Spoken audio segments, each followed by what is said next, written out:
Good morning, everyone. Gary's Action Man channel, Scuba Pete, George Aitken,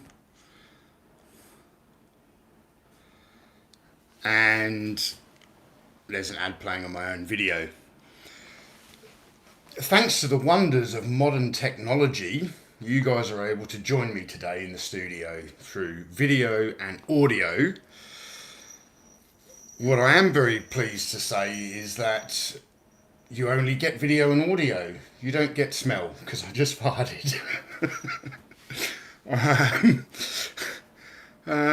So I have to enjoy this smell.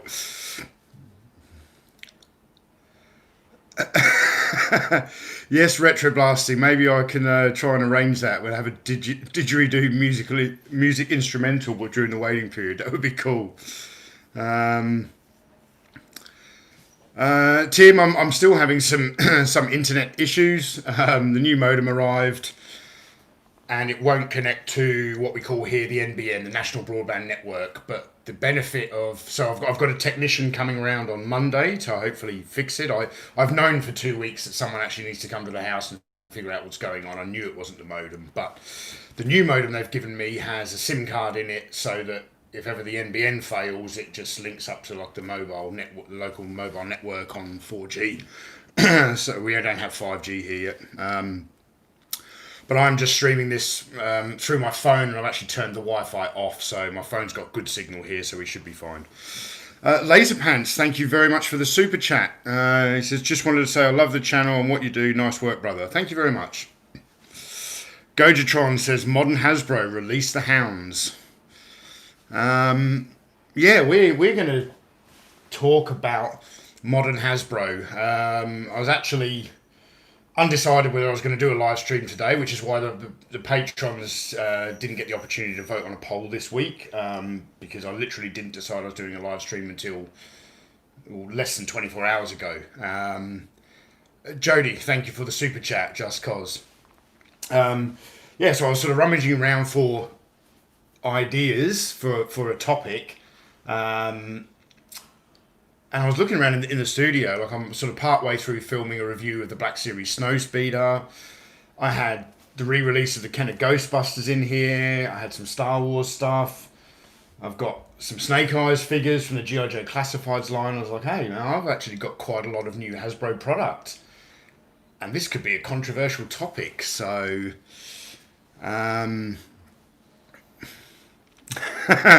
Retro Blasting says, modern Hasbro, you say, slowly sharpens Ninjato while staring intently into Hasbro's fearful eyes. King Eric, the greatest of all. Tony, did you back Hero Quest, or are you going to buy retail? That's a good place to start, King Eric. Nice segue. Let's start by talking about Hero Quest. I'm going to back up a moment. This might be a bit of a long-winded story, but I've often mentioned in like interviews and podcasts and things that I've done, and maybe I've talked about it on my own channel, that I had a short period in my early teens where I wasn't into toys. So I was still into toys till around the age of 12, going on 13, and then I got out of toys for a few years, and then the first things I remember going out and buying again when I was around 15 were when the G.I. Joe Hall of Fame series come out, the first 12-inch G.I. Joe dolls that came out. But when you think about it, in those intervening years when I wasn't really into toys, what I was into was Hero Quest. I had the main board game. I had at least 2 of the add-on packs. I don't know how many there were in total, but I was really into Hero Quest. I used to play the game with a few of my friends from high school. When they announced... First of all, I don't think that they need to crowdfund a board game. Certainly not a board game like Hero Quest. It's going to be incredibly popular. But I was talking to George Aitken about Hero Quest only a few weeks ago, before the announcement of the HasLab project. And after I was having this conversation with George, I jumped on eBay and I had a look around at trying to get an original vintage set, because I was thinking about making a video about it. You can get an original vintage Hero Quest board game for about the same price, if not less, than the Hasbro re-release through HasLab. which you've got to pre-order and wait a long time for, and they're always changing the release dates of these things. So I don't know why anybody would go out and purchase the new one when you can acquire a good vintage set for around the same price. So that doesn't really make sense. Jody, thank you very much for the super chat. Says he loves the shirt. Because I didn't have anything modern Transformers to put on the table, I decided I would wear my Transformers t-shirt. It's one of the few Transformers things I own. I think my entire collection consists of this t-shirt, Optimus Prime, Megatron, and then the lovely little miniature dino bot that you sent me, Jody, the Triceratops.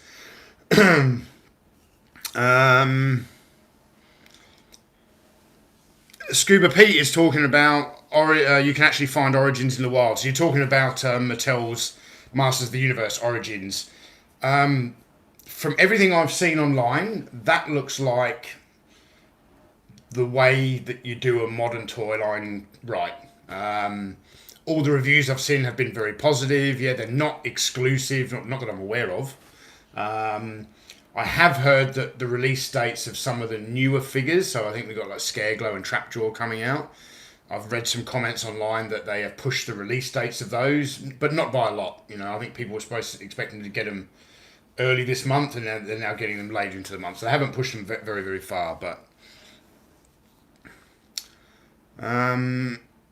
King Eric the Greatest of All. No, I don't still have my Hero Quest items, and to be honest with you, I don't know what happened to them. Like a lot of my childhood toys I lost when I moved to Australia in 1988. I was 11 years old. But a lot of the stuff I had in my teenage years, you know, I haven't moved country, or well, I've moved country, but my family hasn't. So a lot of that stuff is normally sitting with either my mum or my dad. And we don't have it. I have no idea where it went.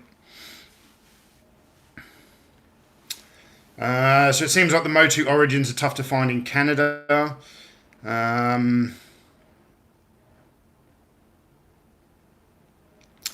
Retro Blasting says the original real Ghostbusters have Who You Gonna Call on the card front.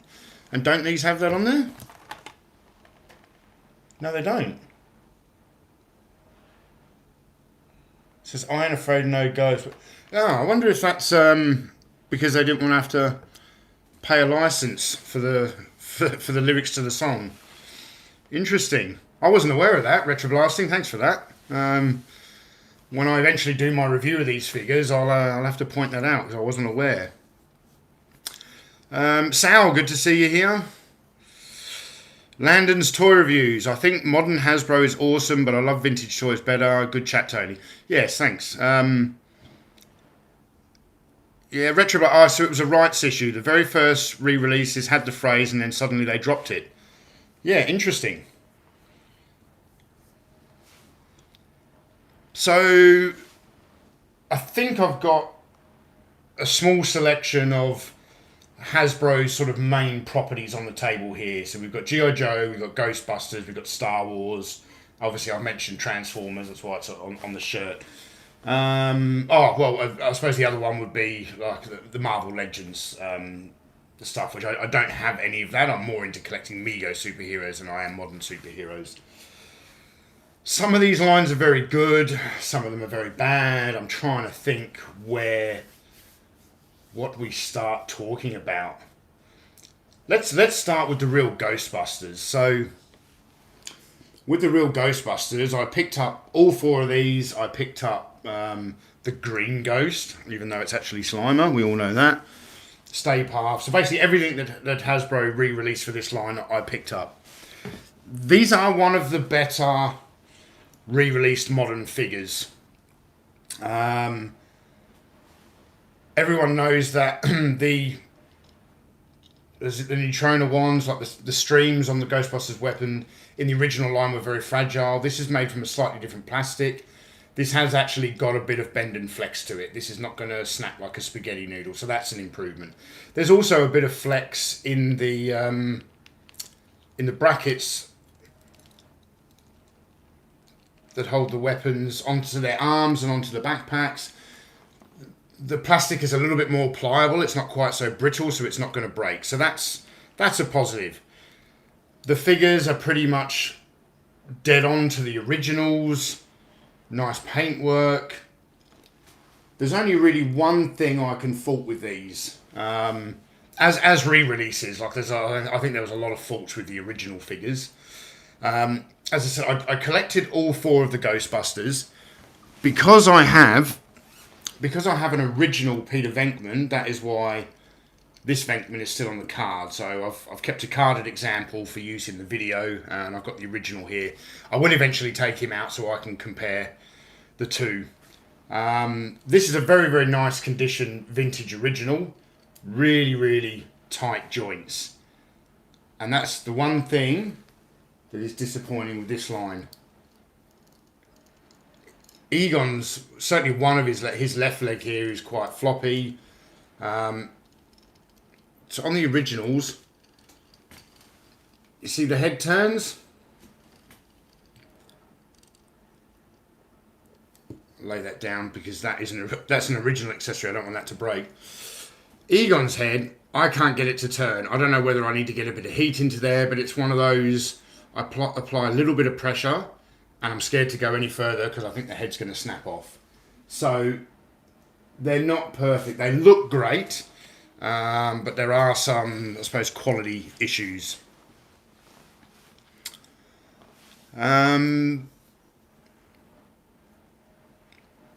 Mega Commandy, does anyone here in the chat own a Cobra Trooper G.I. Joe Classifieds found at Target?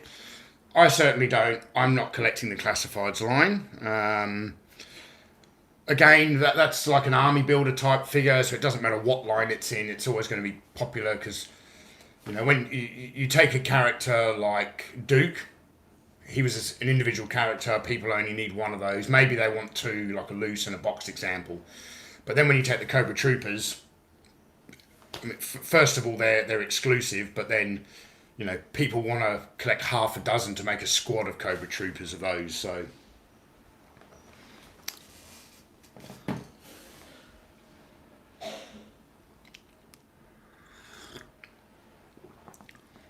Catmax Gaming says his Egon's head does turn. He just checked. Yeah, I think maybe if I soak him in a bit of hot water for a few moments, that might free it up. The other figures aren't. Well, I don't think I've checked all of them, but I don't think they're too bad. But Egon in particular didn't seem to want to. I was actually photographing him the other day for a video thumbnail, and he didn't want to turn his head.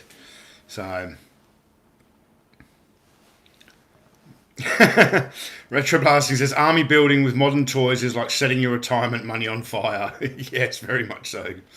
And then Keith Holmes, he says, what retirement money? What's that? Yeah. The Magnificent Kaboom says Analog Toys does great work. Thank you very much. Looking forward to Analog Force toy line, Desert Fox, Gracie Graceful, Tough Tony, and Jive Talk Jamboree. Okay. Who's making those? It better not be Hasbro. I'd rather Mattel did it.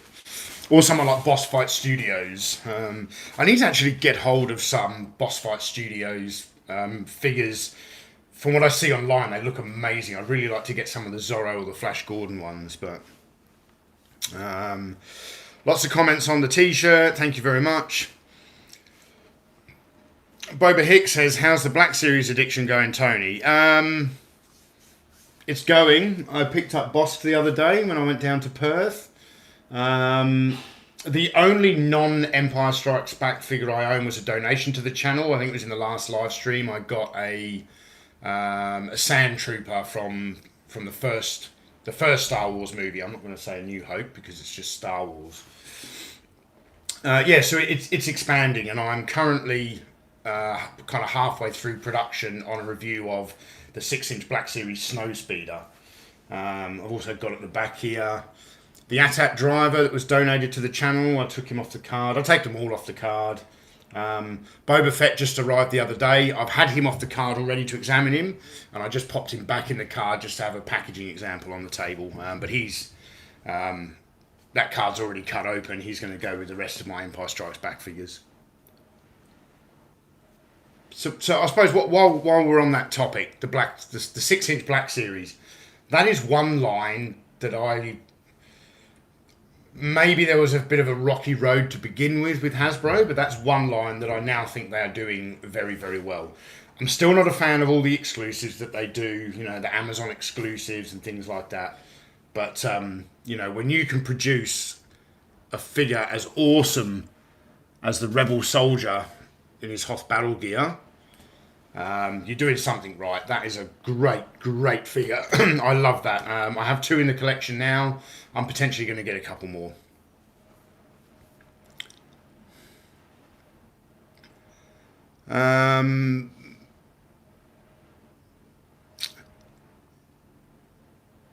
Scuba Pete says, Jody and I could visit you, Chris, pop over to the British Isles too, all that Action Force goodness. Yeah, there will be the Collector's Guide to Action Force 1982 coming fairly soon. I've got a number of purchases that I got from Gary Atkinson, and good old George Aitken has sent another mystery box to the channel.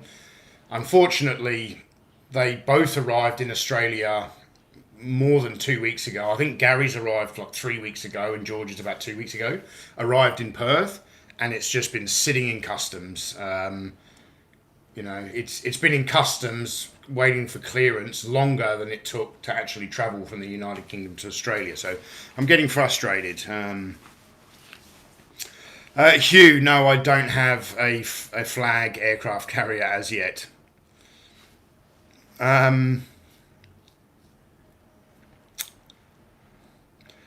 Gojatron, the Star Wars Vintage Collection is price gouging at its finest. No way a Slave 1 could cost the same as a Titan class Transformer. Yeah, so when I was down in Perth last week and I went into Zing Pop Culture, it's a pretty awesome store. Most of the time there wasn't a lot of product available the day I went in, but when I was back there in January, I went in and it was just wall-to-wall awesome collectibles in there. I saw the Vintage Collection Slave 1. Now, I know Australia, we tend to pay slightly more for our collectibles here, probably because the companies have to ship them internationally. But I was astounded at the price. Like, I think you can get a nice minty Vintage Slave 1 for the same price, and I'll always go for Vintage if that's the case. Yeah, the Black Series line, certainly since I've gotten into it, I think it's getting really good. I am very impressed with this Boba Fett. I'm very impressed with the 6-inch Black Series Snow Speeder, which you'll find out, I'll talk more about in the video. I've got it down here, I'll show you in a minute. I'm a bit worried I'm going to knock stuff over when I pick it up. Yes, the Boba Fett is pretty nice.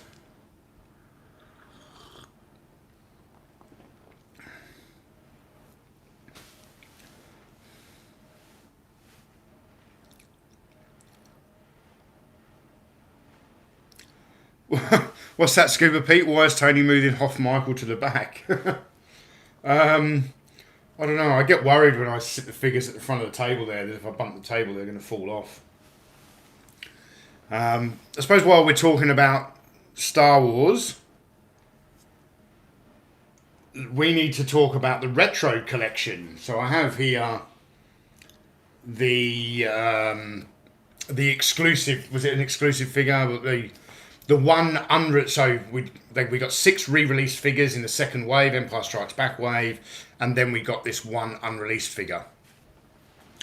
And in the first wave, we got Tarkin, and there he is with the board game that nobody wanted, just like the board game that Snowspeeder Luke came with. Why are Hasbro doing that? I don't know. I was still finding the Death Star board game and Tarkin in retail stores in Australia. You know, that's from a couple of years ago now. They can't sell them. When you think a large corporation like Hasbro has produced 2 waves of retro collections, 6 figures in the first wave, 6 in the second wave, plus 1 never before released figure, so Tarkin and this guy, over a 2-year period. A global corporation, a massive one of the biggest toy companies in the world. That's what they've given us. And yet, companies like the Fans Strike Back and Stan Solo have produced way more new custom figures in that time. It just astounds me that these small fan efforts can produce better quality and more variety than a global corporation.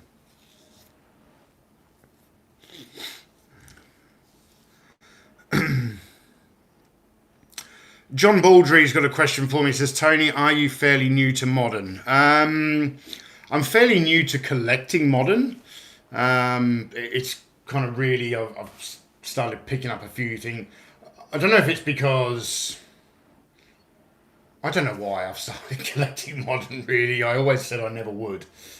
But when you say fairly new, like I've always tried to remain relatively aware of what's in the market. I certainly couldn't tell you, like I have no idea. Prior to 18 months ago, I couldn't tell you what Black Series figures have been released prior.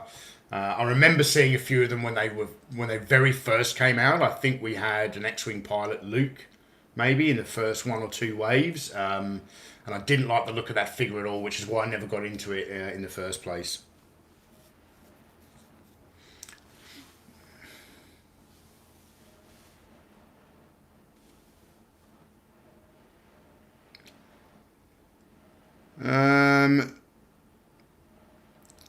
The retro figures are badly priced when you compare them to the likes of the Black Series, in my opinion. Yeah, I think they're possibly overpriced. Certainly for the quality of the card back that you get. I mean, if people want to collect the retro collection and keep them on card backs, they did improve slightly in the second wave, but they're pretty flimsy. George Aitken, I want something to start 3D printing Action Force weapons. They go for crazy prices on eBay. Yeah, we need someone to start. I don't think we should be 3D printing the weapons, George. I think for small weapons like that, it's much better off making a small mold. You'll end up with a better quality accessory. So,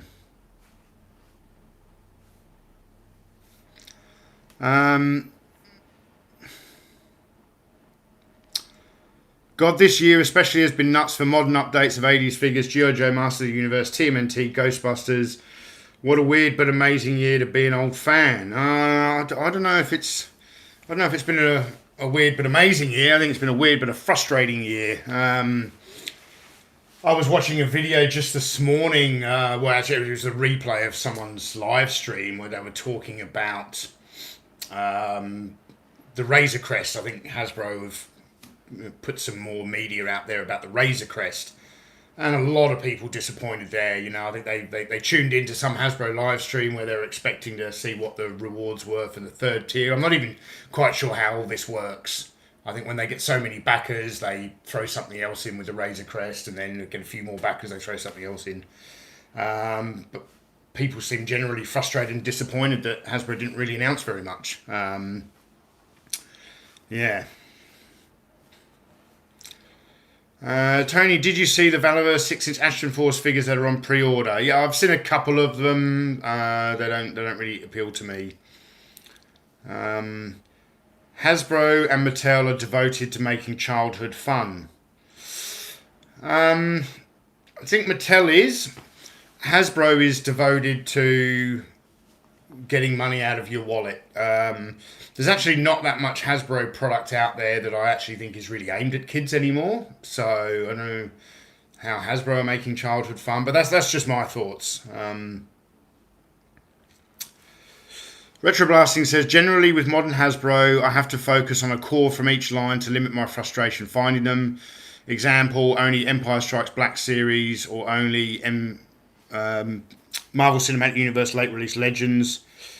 Do you have a core? Yeah, I do. Likewise, I only really want to collect Empire Strikes Back Black Series. The line is far too vast. And even with that, I initially set out that I just wanted to get like the core group of heroes. It has expanded a little bit from there. But then through donations to the channel, I'm now getting guys who aren't heroes. So I've now got a Bosk and a Boba Fett. I know it's going to be very difficult for me to complete the set of all the bounty hunters, because I know a lot of them have been released previously in the line and they're unavailable now. But I think I do have a goal. I'm not. The only real figures I want to get beyond what I already have in the collection for Empire Strikes Back Black Series is I want to get a nice Darth Vader. I want to get the new one that's coming out. I've seen it available in Australia on eBay, but they're asking scalpers prices for it. And I would like to get a couple of nice Stormtrooper action figures. Brian Dillingham, thank you very much for the super chat.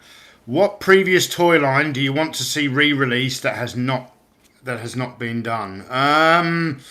What I really want to see, Brian, is I want to see Hasbro bring out a re-release of the original O-ring style G.I. Joe figures. I know a lot of people have said that potentially they won't do it because of the I don't know where they're getting the information, but because of the screws involved, because of the O-ring itself, because of the small metal T-bar and hook. Funnily enough, when I was watching the replay of this live stream just before I came in here, where they were talking about the Razor Crest, I was aware that one of the tiers that they've announced that they're going to be providing a 3 3/4 inch scale action figure of the child that's going to come exclusive with the Razor Crest, and he's going to come in his pram, and the pram is going to be vac metalized. That's really interesting because I didn't think Hasbro were doing vac metalizing anymore. If they're doing vac metalizing, why don't they do it on the Black Series C3PO? Why haven't they released a C3PO or an R2D2 in the retro line if they're not doing vac metalizing? But yeah, apparently they have. I may be wrong. I'm taking this guy's word for it that I saw on this video, but yeah, apparently the pram for the Baby Yoda child action figure that's going to come with the Razor Crest is going to be vac metalized. I know a lot of fans really want to actually have the Razor Crest be vac metalized. I think they're asking a bit much there.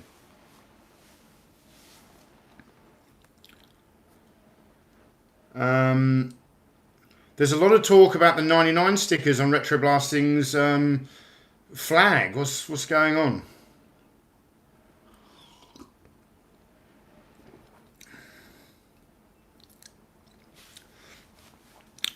No, you shouldn't care about sticker application, Michael. It's all good. Vintage Toy Rush says, personally, I'd rather they didn't release vintage lines. I'm not sure how because a while ago I would have completely agreed with you, but I think these Ghostbusters are pretty cool. For me, it was a great way to be able to pick up a line of toys that I didn't have as a kid, but I was very aware of, and I really wanted. I've wanted to get the Ghostbusters for a long time, and I was now able to get them in a much more cost-effective manner. I do like the fact that there is some printing on the feet that clearly denotes that they are re-releases, and I'm not even a Ghostbusters expert, and I can tell the difference between this and an original because of the type of plastic being used and that kind of thing. You can spot the difference. Hasbro have announced, which I know I've talked about this in another live stream, that they are going to bring back Action Man in 2021. I really don't want them to, personally, because not that I don't want to see Action Man out in toy shops again, I do. I just think Hasbro are going to mishandle the property.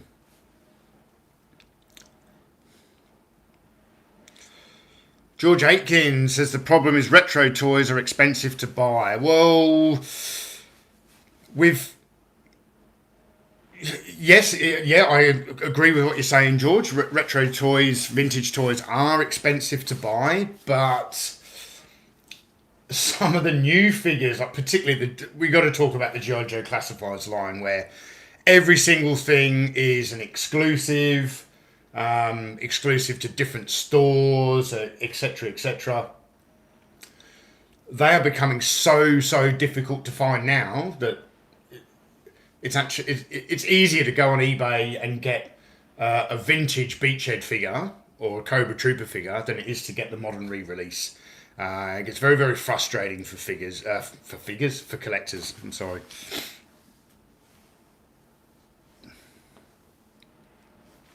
Yeah, retro basting. Let's discuss classifieds. No one, I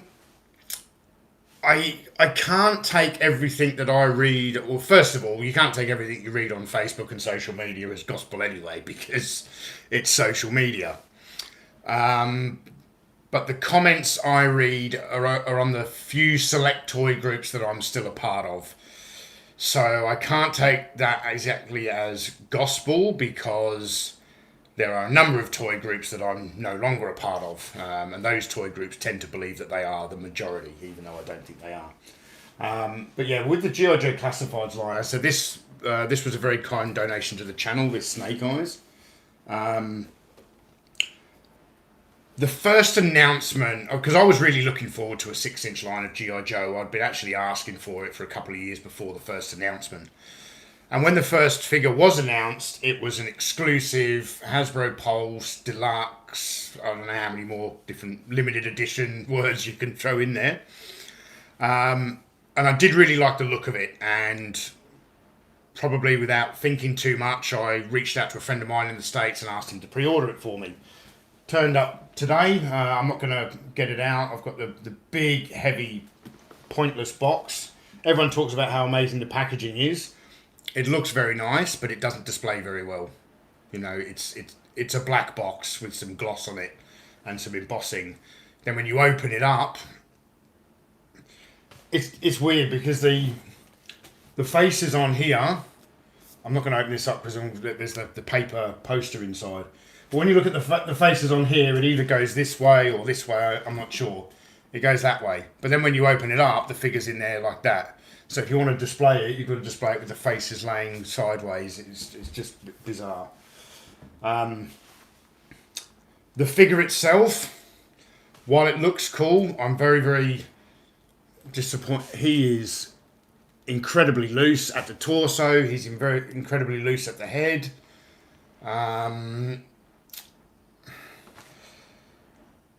I'm not even sure. I was thinking about doing a video where I was going to compare the deluxe Snake Eyes to the retail release, and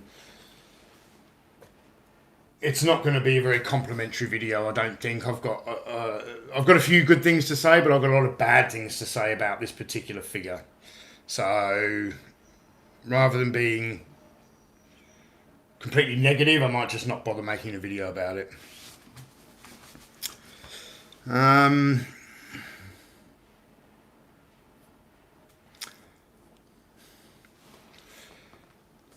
Retroblasting, that's what makes it so frustrating. Over half of the releases of the classifieds are meh to horrible. So why do I want less than 10 passable figures? Exactly. As I said, I sort of rushed out and got a friend to pre-order this before I saw any of the others. And then with the first wave, we got Scarlet, Duke and Roadblock, and I didn't like any of them. This is now destined to be a standalone figure in my collection. Whether, if I do end up making a video or not, either way, he's eventually going to get packed back into the box and put into storage, because I'm not going to get any of the others. Some of the figures are nice. Why they need to keep re-releasing figures in different paint decos, I don't know. Like, what was Profit Director Destro all about? I did a video a while ago where I talked about the new. I think it was when I talked about the Cobra Island exclusive figures, and I think at the time they'd announced around 17 different products, but out of that 17, we'd only got like 11 or 12 actually unique characters. You know, 3 Cobra Commanders, 2 Snake Eyes, 2 Roadblocks, all this kind of thing. It's 2 Destros. It's frustrating.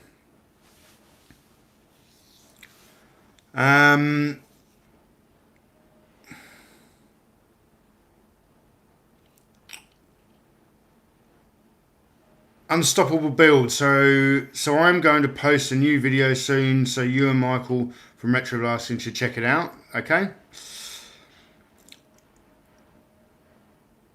Tony Nasser, great question. What is with the G.I. Joe classified science fiction guns? Guaranteed I would not purchase them. Yeah, that was the first thing that frustrated me. Seeing this figure first, and as I said, rushing out and asking a friend to pre-order it for me, where Snake Eyes comes with his classic Uzi, you know, the weapon of choice for the 1980s. You know, every cool character had an Uzi. Chuck Norris in Delta Force had an Uzi. You know, it was the quintessential 80s sidearm for action movies. And then you see the retail release, and he's got a Nerf gun. I don't know why. I don't know. I have theories. A lot of other people have theories. I don't know if we've had anything definitive from Hasbro as to the real why. But it really puts me off. Particularly Roadblock. You know, why is he carrying a giant pair of hair straighteners? I don't get it.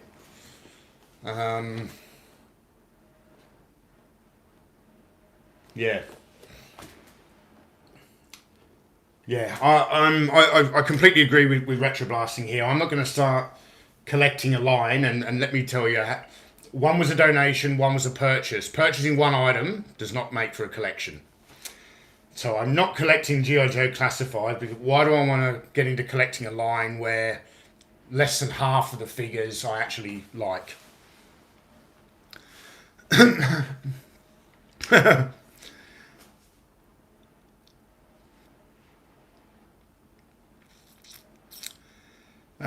Chris Meaver says it's because of the upcoming video game G.I. Joe Blackout. So my counter to that, Chris, is that why have they got Nerf guns in the video game? Why don't they have real life weapons like they always did when we were growing up in the 80s? They had, certainly give Duke a modern M4, with a Picatinny rail and all, you can have an ACOG sight and all these attachments. He doesn't have to have a 1980s M16, but give them realistic weapons. Why even do that in the game? Like my son plays Call of Duty, and they're using representations of real life weaponry in those games. I don't know why they have to do it for the game either. Yeah, I wish I did voice impressions there, Scuba Pete, because I'd try and do my impersonation of Robot. I'm going to curl your hair, so you better beware. Yeah.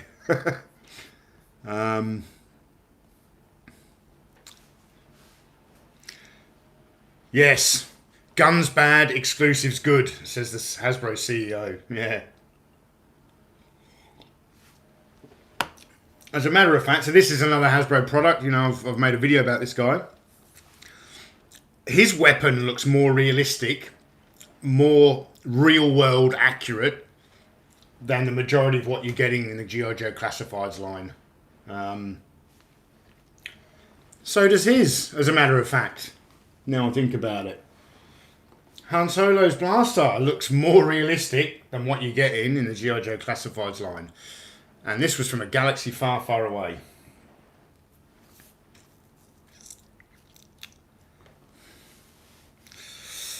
It's also likely because of gun licenses. Guns aren't public domain after all. Black Chandelier Mirage, I'm not sure I agree with that, because I'm trying to think another toy line. I don't think anyone has to pay a license to make a toy recreation of an Uzi. I don't think they have to pay a license to the company that made it. Maybe I'm wrong, but I really don't think so.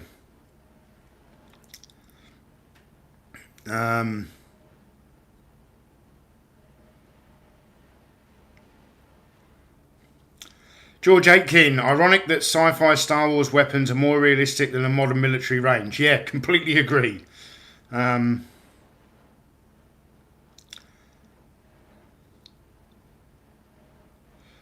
Marvel Legends Punisher figure has an Uzi and a sawn-off shotgun. Yeah. Sorry, Porik Boylan? Sorry if I pronounce your name incorrectly. So he's talking about the Marvel Legends Punisher figure. He comes with an Uzi and a sawn-off shotgun. The Deadpool figures have the Winter Soldier carries an M4, very similar to the M4 that I used to carry in Iraq. And that's the same company. So if they did have to pay a license to recreate it, like I've even heard of a lot of customizers who are taking weapons from Marvel Legends to put them on their G.I. Joe figures, because that's another argument that some of the fans like to bring out about the classifieds line. Oh, they're great for customization. That just tells you that they're not giving you the product that you really want in the first place, and the fact that You get now if you're really into customizing, that's great. But you know, when I buy a toy product at retail off a toy shelf, I want it to be the product I want straight off the bat. I don't want to have to take it home and go and buy another figure to get a weapon and then paint a bit here and swap out a leg and a hand to end up with a half decent looking figure. However,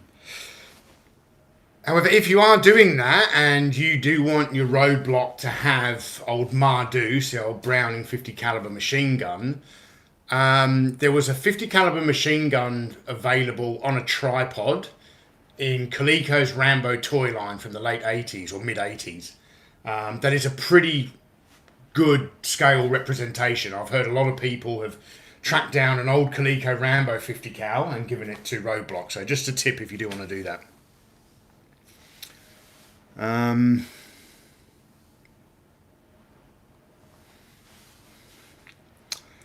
Mikey 12 saying the Cobra Trooper may be the top 5 figure of the year. Yeah, it may be. I'm as I said, I'm not a fan of G.I. Joe classifieds because I think they've done so much wrong in the line. Some of the figures do look okay. The Cobra Trooper is one. I've recently seen announcements or some photos of Zartan and Firefly. Very disappointed that Firefly just has Beachhead's head. Yeah, he has Beachhead's face sculpt. They didn't create anything new for that. Disappointing.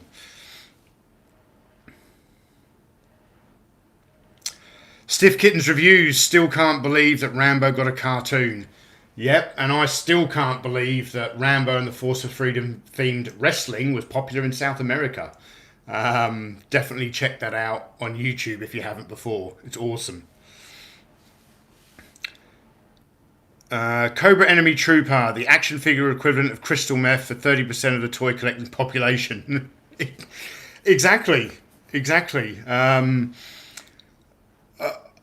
For me, I could almost say the same thing about this figure right here. I'm almost certain I'm going to go out and get a few more of these. But you know, once I find a shelf big enough to display the snow speeder, I'm going to have like a squad of these guys. What I would really like is maybe not get 6 of them, maybe about 4. But I really want to get like a commander style figure who's got a slightly different uniform. And this shows you how much I know about the Black Series. They've probably already brought that out and I don't even know. So if they have, let me know and I might go and track it down. Super Dimension Photo says Firefly does have a new head, but it is a Target exclusive, so none of us can get it anyway. Yeah, another exclusive that no one can get. And I don't understand how, you know, they Hasbro will build up what's the word I'm looking for? They will generate hype leading up to the you know, a new figure release going on sale, and fans and collectors get really excited and they're on the Hasbro website waiting for it to, and then within 30 seconds they're all gone. And I had a guy try to tell me the other day on, I don't know if it was in YouTube comments or Facebook or I don't know. But I had a guy the other day trying to tell me that I was completely wrong. Like, these must be the best, most successful line because they sell out. Of course they sell out when you don't make enough. You know, if I ran a bakery, if I ran a big bakery in this town, and every day I put out 5 loaves of bread in a town with a population of 15,000 people, and they sold out every day, would you think my business is a success? Because I sell out every day. When the vast majority of my customers are not getting what they want, they're coming into empty shelves. That is not a success if you ask me. It is generating false rarity and false exclusivity.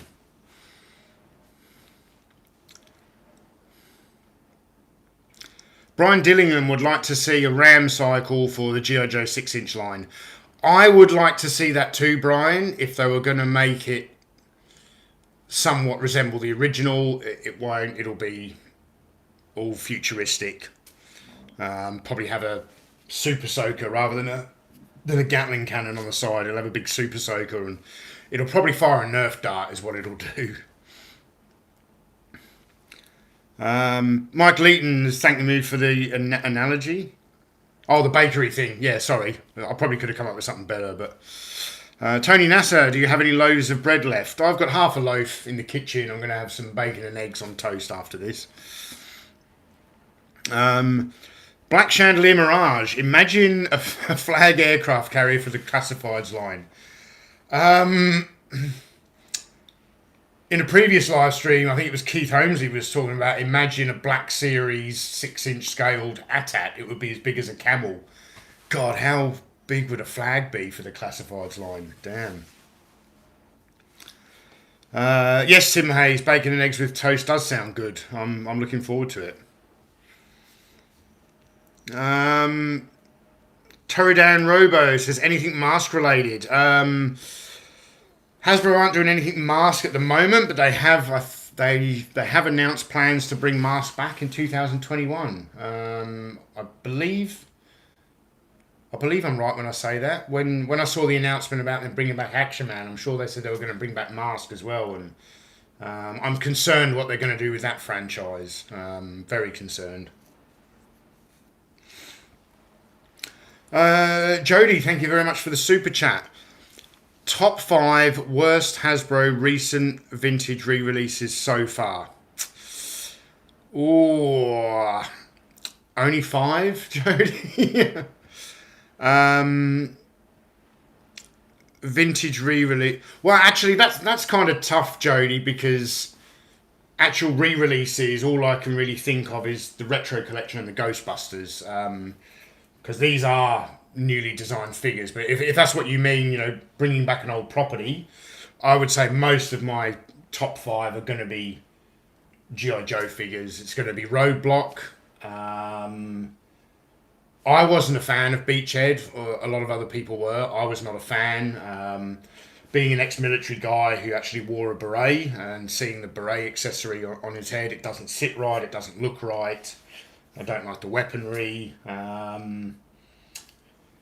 Other top 5. This figure was pointless the first time around, and it's pointless the second time around. I would have much preferred the Ghostbusters to, you know, recreate the original 4 Ghostbusters and the Green Ghost or Slime or whatever you call him, and then do this one a little bit different. Give him some height, you know. Well, let's look at this. I know we're talking about different scale figures here, but Chewbacca is taller than Mr. Stay Puft. It's a pointless figure. Pointless.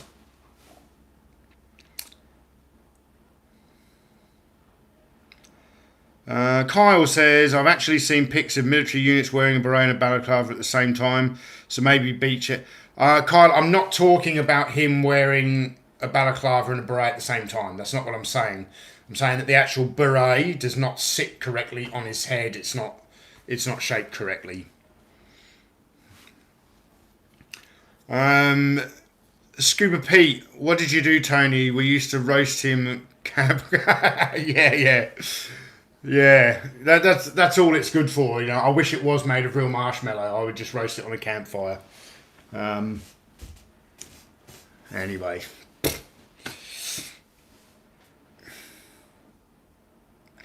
Keith Holmesley says you have to put Stay Puft in water for 4 days and he grows. I'll try that, Keith. I'll try that.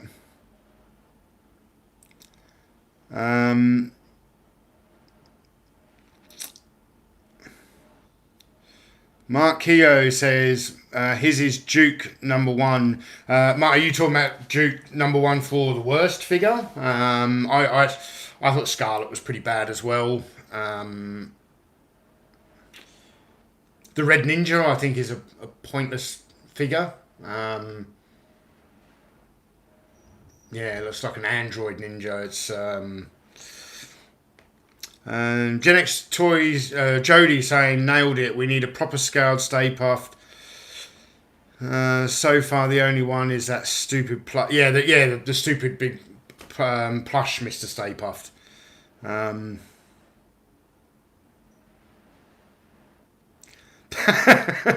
I think you're being sarcastic here, Carl. Perhaps we should all stop complaining. Hasbro may just re-release Eco Warriors.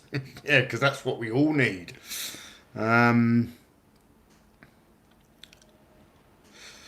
Resolute 123. He's asking if I had any mates that I served with in the military that shared my interest of toys. I don't know because I kept it a secret. I didn't tell people. I don't know why I kept it a secret. I kept it a secret while I was in the military. After I left the military, I'm now on YouTube, and I actually had an old friend who I believe is still serving. Probably about 8 or so months ago. All of a sudden, he just started popping up in the YouTube comments, and he was like, "Oh yeah, he had no idea." And actually, he claims to have become a fan of the channel and was watching all of my videos and started talking about his own childhood memories of Castle Grayskull and things like that. So that was really cool to sort of reconnect with an old guy that I served with and have him talk about his own childhood memories of some of these toys. I'm trying to think what other have we talked about all this stuff yet?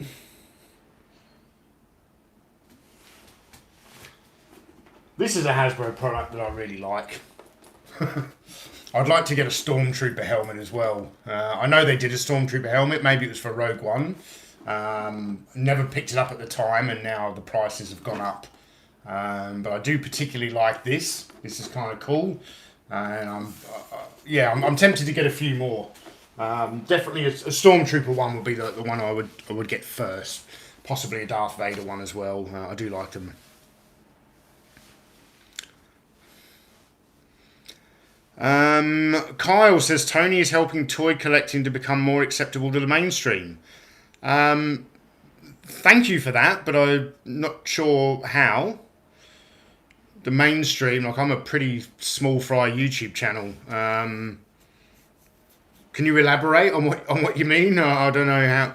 I would love it if I was making toy collecting. To be honest, I think just the way the modern world is, it's becoming more acceptable anyway. So,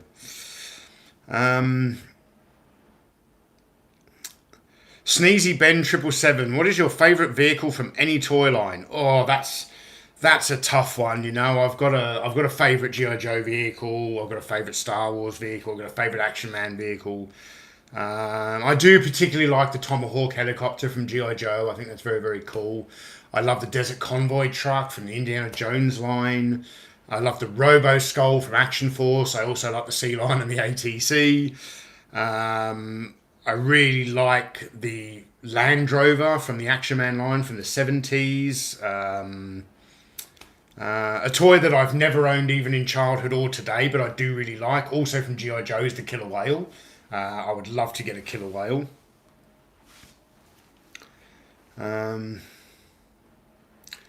Bearded Geek Toy Reviews. The Stormtrooper helmet is cool, but the microphone in it is useless. Well, funny you say that. When I purchased this, I had no idea that it had a microphone inside it.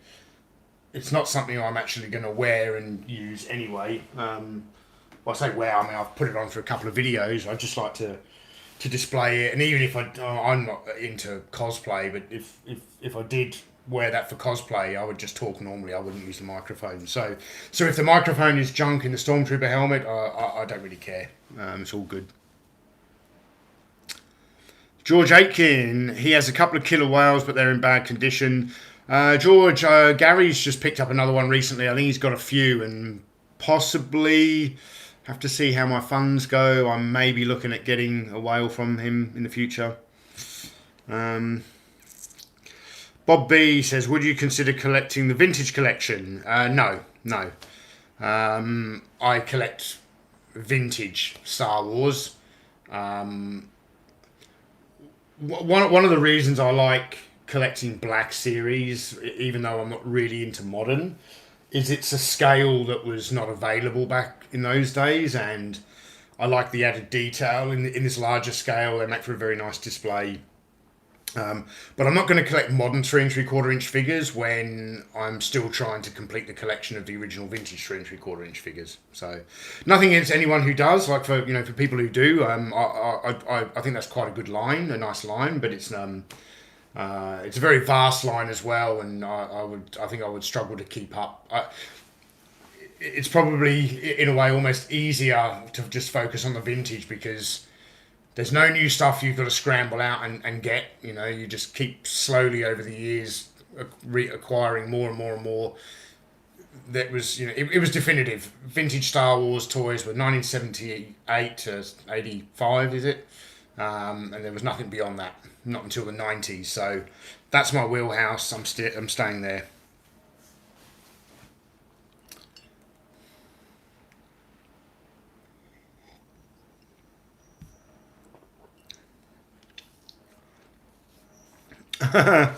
Mr. Lurch's thing says he still gets strange looks in department store toy sections, but I'm old enough now to look like a dad.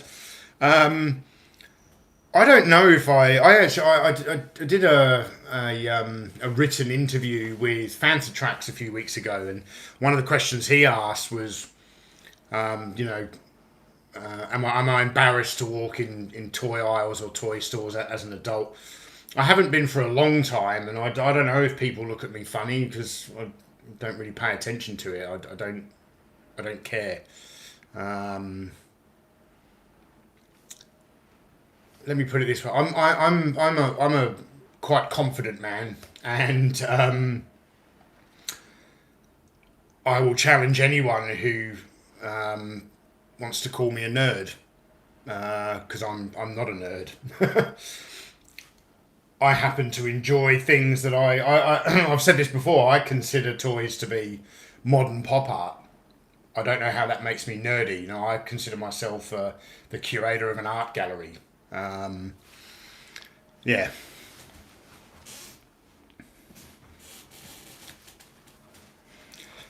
Yes, yeah, you should all learn from my confidence in the toy art. Who cares?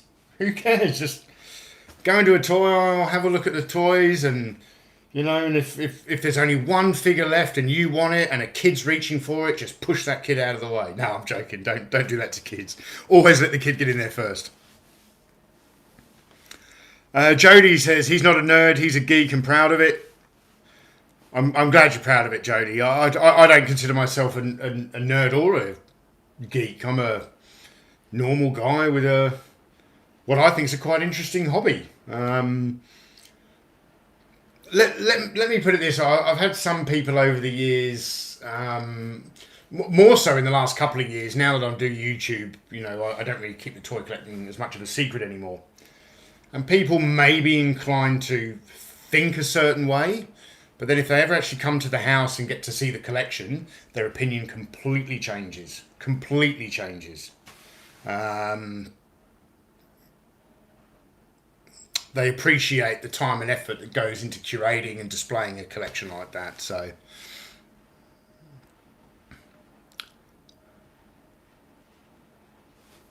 what was that, Scuba Pete? I'm growing older, but I'm not growing up. My metabolic rate is presently stuck. Yeah, that's good. Kieran Ball, I agree. I'm neither a geek or a nerd. I'm a collector. GeForce Racing says, Tony, did you ever collect Fisher Price or Playmobil? I had a bit of Playmobil stuff when I was a kid. I had some Fisher Price stuff as well. I've reacquired some of my Fisher Price Adventure People stuff now. Haven't reacquired any of the Playmobil stuff.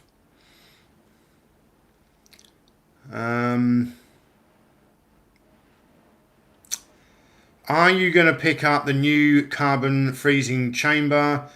I have it, and it's a really good product. I'm sorry to say, Sneezy Ben, that I think the carbon freeze chamber, if you're talking about the Bridge to Nowhere, I think that toy is diabolically insulting. I think it's terrible. And the fact that you have to buy two to complete it is just a kick in the nuts to collectors.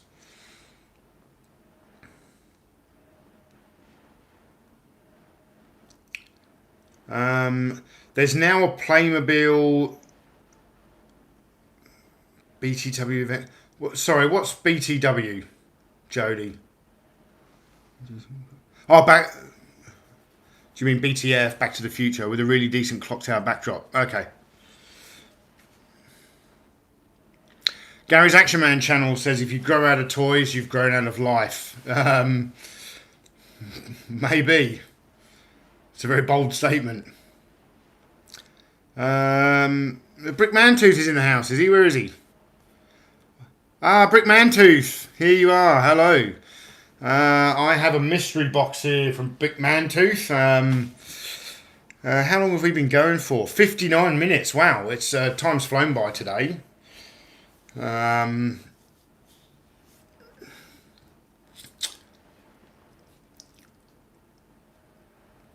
Black Chandelier Mirage says, real men collect dolls indeed. Ever seen... Oh, smart... I don't know what those are. Black Chandelier Mirage. Bobby L. Collins, why are we not discussing the sail barge at length? I don't want to. I don't want to. Yeah, George, thanks for pointing that out. I hadn't noticed. There is a lot of people in the chat today. Toys bring out the innocence of our youth. Yes, they do. Kyle says, my French group action Joe female figures are now giving me weird looks. Darren Littleton, I think you've just joined us. He says, bugger, I missed this because I was watching Alien. Well, you're lucky, Darren. You haven't missed the best part of the live stream. I've got a mystery box here from the Brick Mantooth YouTube channel, which I'm going to open in a moment. I just need to clear some of these toys out of the way. Yes, Jody, it was indeed Back to the... Yeah, that really threw me off. And BTW, that's like teenage text talk for by the way, isn't it? And I was like, I didn't know where you were going, but it's all good. Yes, but everyone's a geek in some way. Yeah, like my brother, he has no interest in toys, but he has this obsession with Lewis Hamilton and Formula One to a degree that I say he's a Formula One geek. He's a Formula One nerd. You know, he might. Yeah, he's got no interest in toys. He does certainly. We don't certainly make fun of each other, but he's a Formula One geek.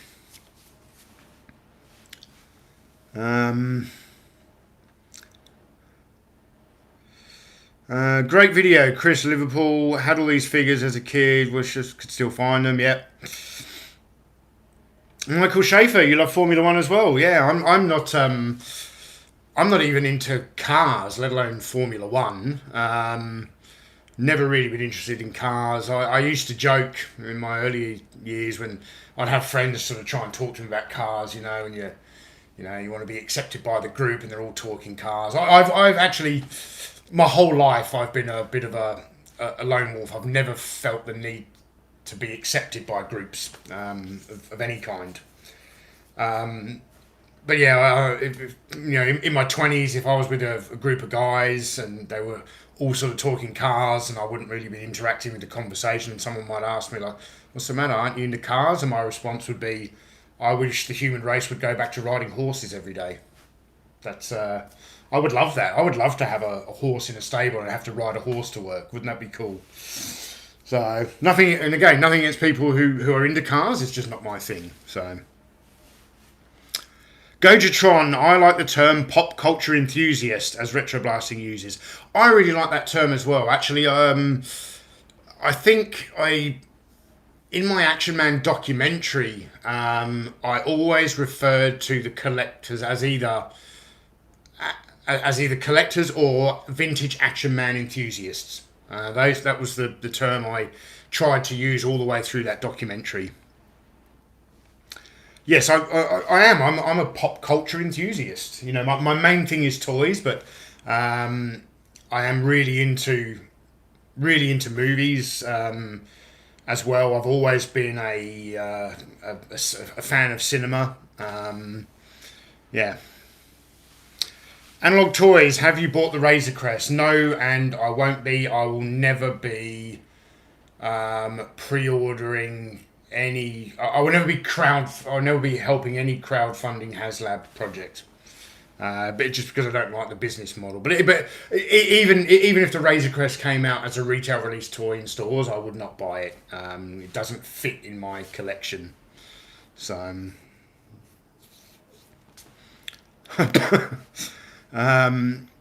now that I'm here, I just want to say I have recently bought the reissued Ghostbusters action figures. I've always wanted them. Yeah, Darren, I got them because I wanted them when I was a kid, you know. But when you're a kid growing up, you have to sort of hedge your bets with your parents. There's only you're only going to get so many toys for birthdays and Christmases, and you really have to pick and choose what it is you get. And I don't know, when Ghostbusters was coming out, whether I was getting Action Force or Rambo or something like that, and I opted not to get them.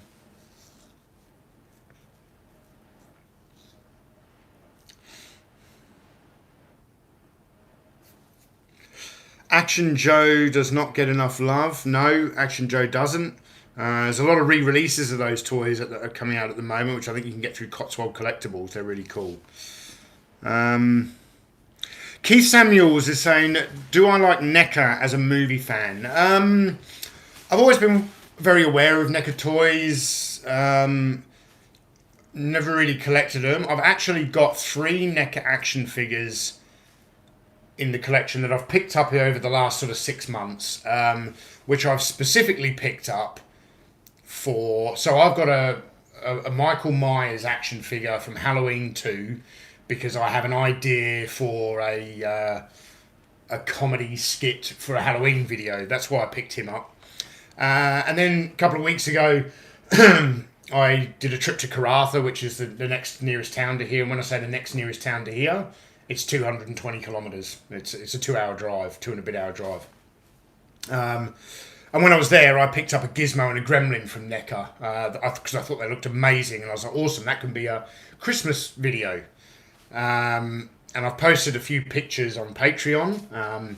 I haven't actually taken the toys out of the boxes yet. I'm just sort of waiting for the videos. And I've been warned by a lot of people to handle them with kid gloves because as soon as you try to bend the articulation, you just snap off limbs and jaws and all that kind of thing. So, Chris Miwa, love the D&D cartoon figures being released as a proper toy line. Actually, that's a really good call out there, Chris. When someone asked me earlier what toy line would I like to see re-released, I would like to see Dungeons and Dragons released depicting the characters that were in the Dungeons and Dragons cartoon. You know, there was that whole thing when we were kids where we were watching this cartoon on TV, but the toys in the toy stores were from Advanced Dungeons and Dragons, and they were different characters. That's a really good call. I would love someone to do a really good, not a reimagining. That's the wrong word. A modern interpretation, modern action figures of the Dungeons and Dragons characters from the cartoon from the 80s. All right, guys, I am really, really eager to open up this mystery box. So let me move a few of these figures out of the way here. There you go, Snake Eyes. While I'm doing this, I'll just keep waffling on for a moment. As the patrons know, and now you guys are going to know, I'm kind of part way through a review of the 6-inch Black Series Snowspeeder. I like to think that the patrons, for you guys, like if you're in the States and it's the evening, I like to think that you'll have that by the middle of the day tomorrow, hopefully. I expect to finish it before the end of my day here, and I'm 12 hours ahead of you. And then for everyone else on YouTube, it'll arrive on, well, Sunday for me, maybe Saturday for you guys. No, Sunday. Always a lot to tidy up after a live stream.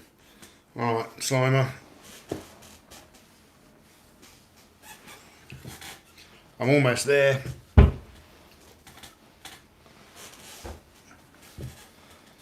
Okay. George Aitken says that his and Gary's parcels should be there together soon. Yeah, I I was confident that I was going to have them arrive this week. Actually, not even this week, George. I thought they were going to arrive last week when I was down in Perth, and they didn't. But yeah, they're just stuck in customs. I have no idea what the hell's going on. So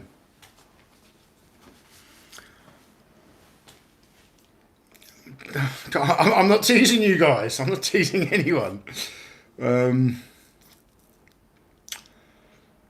Parko Zool says, which version of those snake eyes do you like the most?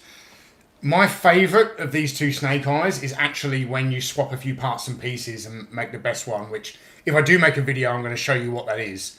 I think the best version of the snake eyes has some parts from the deluxe one and some parts from the retail release, and make a combination of the two. So, alright, let's get the box open from my buddy Brian at the Brickman 2 YouTube channel, who also runs the Plaid Stallions website and the Mego Museum. If you guys aren't aware of the Mego Museum or Plaid Stallions or Brickman 2, I don't even know why you're watching this channel, but definitely go and check them out.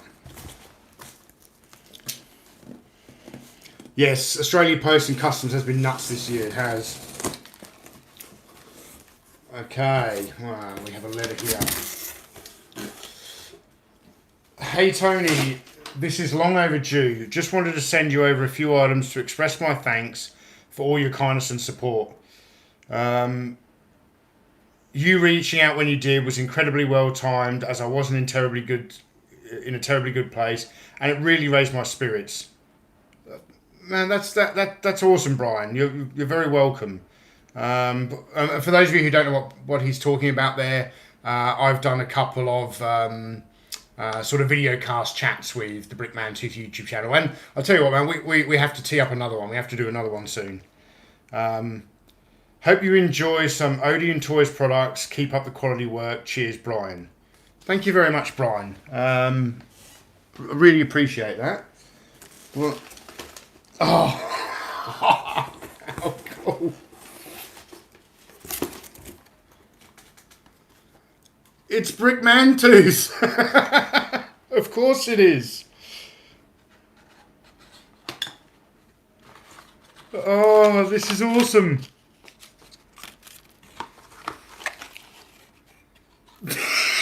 This is so cool. Oh. It's Brickman 2. He's going to appear in some future videos. This box is so cool. The Brickman 2's figure, it shows some of the different outfits available. And Super Collector.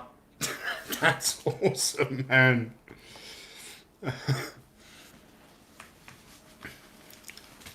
Gojatron saying that the Pallet Talk with Brian was very enjoyable. Yeah, I really enjoyed recording that one. Brickman 2 says he has a lot of Palatoy questions. Brick, we don't have to wait for a video chat. You just, we're friends on Facebook. You just hit me up whenever you have Palatoy questions. And if you'd like any more images from some of those trade catalogs I've got, if you have a look to see what Palatoy trade catalogs you don't have, I'll try and fill in the blanks for you. What else do we have here? Oh man, this is cool. This is cool. So we've got a ton of Mego Museum trading cards here. This is awesome. Some Wizard of Oz. We got some Action Jackson there. Action Jackson.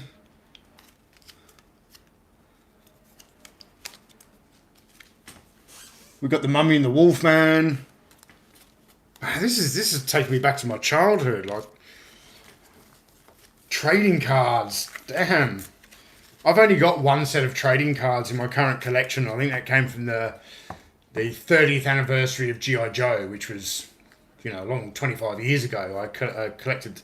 I didn't collect the whole set. I found the whole set for sale complete, and I collected them and put them into a folder. Actually, I think I do have a few random old Star Wars trading cards, but these are awesome, man. Frankenstein, Hunchback, Action Jackson, Wizard of Oz.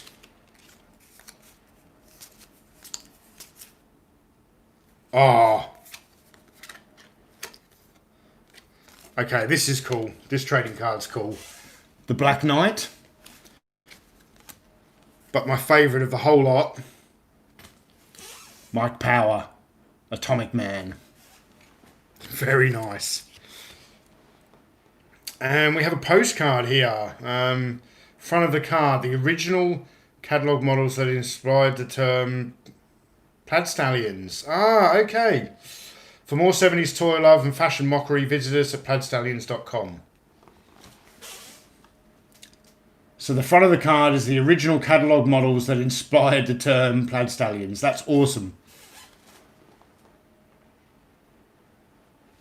Very, very cool. Venkman, thank you very much for the super chat. Says, the very generous super chat, I might add. The thing about Marvel Legends is that they'll come out with a character I want, but I don't care for the design. I buy it anyways, and a year or so later they come out with the version I do want, and I have to buy it again. Yeah, Venkman. And the other thing is, I saw some Avengers Endgame Marvel Legends in Toymate. I saw them in a few toy stores down in Perth. And I really, really like those Avengers Endgame figures, and I wanted to get the set. And there was a builder figure in there across the set for Thanos. But unfortunately, you had to get Rescue, the Pepper Potts Iron Man figure. I didn't want that one. You know, I wanted the core group. She's kind of off to the periphery, so... Okay. There's more in this box, guys. This is so cool. So cool. We have Captain Canuck. Oh, I'm going to have to acquire a custom Captain Britain now to go with this guy. This is awesome. Show you the back of the card there. Captain Canuck. I'm proudly going to display him with my Mego superheroes. The first Captain Canuck comic book was published in 1975 in Winnipeg by Richard Cumley. Capturing hearts and minds across the country, he's been a Canadian icon ever since. In 1995, Canada Post issued an official Captain Canuck stamp, and he graced the cover of Time magazine in 1997. Captain Canuck Incorporated now leads a creative resurgence with his own animated series and brand new comic book adventures. Canada's own Captain Canuck is back for good, and now more than ever, duty calls. That's awesome. And then, of course, it's in French as well. It would have to be. That's really, really nice. Thank you very much. Let's get him.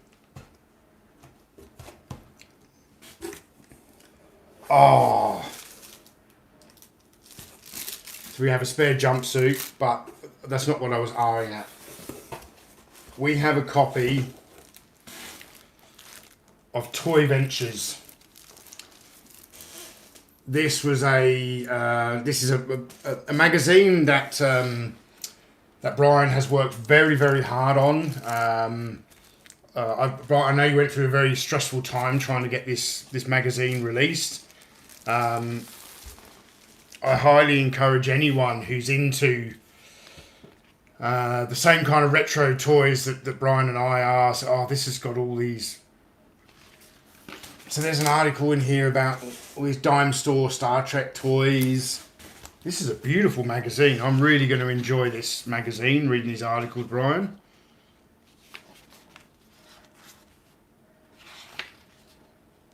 Yeah, anyone who's into Mego and the sort of kitschy 70s toys, this is the magazine for you. Damn.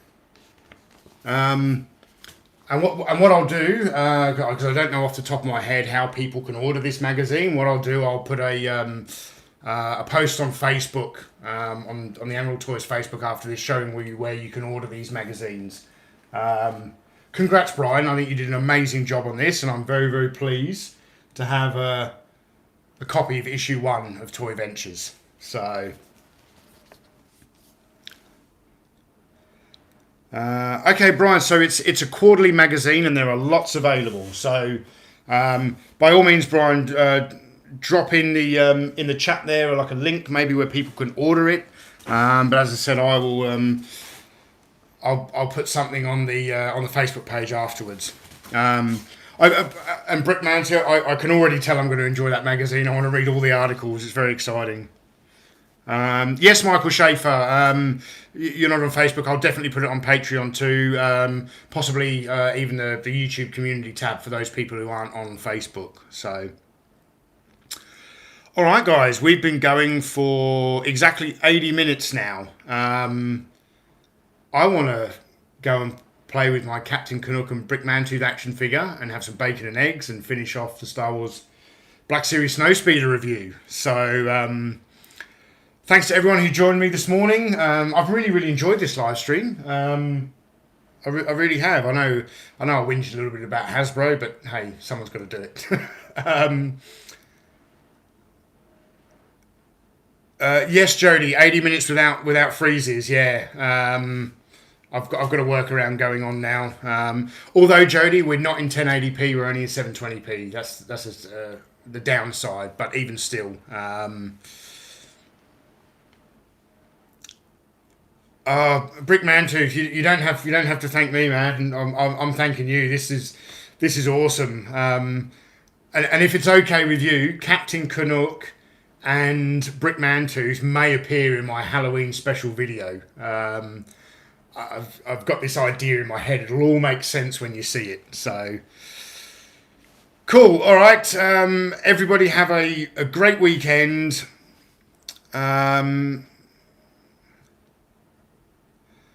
Yes, Tim Hayes, I will definitely let you know when I'm doing a video chat.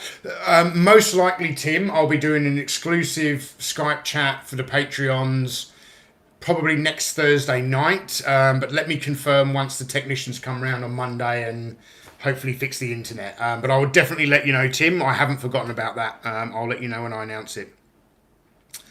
Cool. All right, guys. You have a fantastic weekend. Thank you very much to the Brick Mantooth YouTube channel, to my friend Brian for these awesome gifts. And I'll see you in the Snowspeeder video coming soon. All right. I'm going to get up and turn off the live stream. Bye, guys.